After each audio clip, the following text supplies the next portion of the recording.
पंडित जी कई वर्षों तक काशी में शास्त्रों का अध्ययन करने के बाद अपने गांव लौटे।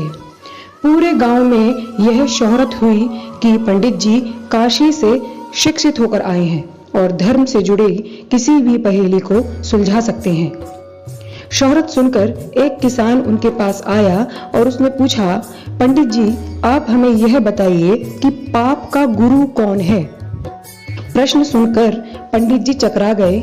उन्होंने धर्म व आध्यात्मिक गुरु तो सुने थे, लेकिन पाप का भी गुरु होता है, यह उनकी समझ और ज्ञान के बाहर था। पंडित जी को लगा कि उनका अध्ययन अभी अधूरा रह गया है। वह फिर काशी लौटे और अपने अनेक गुरुओं से मिले, लेकिन उन्हें इस सवाल का जवाब किसी भी गुरु से नहीं मिला। अचानक एक दिन उनकी मुलाकात एक गणिका यानी कि एक वैश्य से हो गई। उसने पंडित जी से परेशानी का कारण पूछा तो उन्होंने अपनी समस्या बता दी।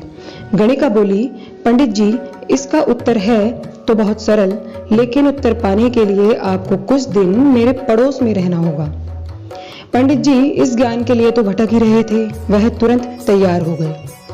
गणिका ने अपने पास ही उनके रहने की अलग से व्यवस्था कर दी। पंडित जी किसी के हाथ का बना खाना नहीं खाते थे। अपने नियम, आचार और परंपरा, धर्म आदि के कट्टर अनुयायी थे। गणिका के घर में रहकर अपने हाथ से बना खाना खाते हुए कुछ दिन तो बड़े आराम से बीते, लेकिन सवाल का जवाब अभी भी नहीं मिला। वह उत्तर की प्रतीक्षा कर रहे थे। एक दिन गणिका बोली, पंडित जी आपको भोजन पकाने में बड़ी तकलीफ होती होगी। यहाँ देखने वाला कोई और तो है नहीं। आप कहें तो मैं नहा धोकर आपके लिए भोजन तैयार कर दिया करूं। पंडित जी को राजी करने के लिए उसने लालच दिया, यदि आप मुझे इस सेवा का मौका दें तो मैं दक्षिणा में 5 स्वर्ण मुद्राएं भी प्रतिदिन आपको दूंगी। स्वर्ण मुद्रा का नाम सुनकर पंडित जी विचार करने लगे।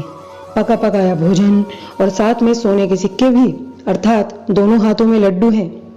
पंडित जी ने अपना नियम, व्रत, आचार, विचार, धर्म सब भूलकर कहा, तुम्हारी जैसी इच्छा, बस विशेष ध्यान रखना कि मेरे कमरे में आते जाते तुम्हें कोई और नहीं देखे। पहले ही दिन कई प्रकार के पकवान बनाकर उसने पंडित जी के सामने परोस दिया, पर जो ही पंडित जी ने खाना चाहा, उसने सामने से परोसी हुई थाली खींच ली।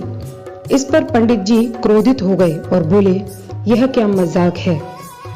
गणिका ने कहा, यह मजाक नहीं है पंडित जी, यह तो आपके प्रश्न का उत्तर है।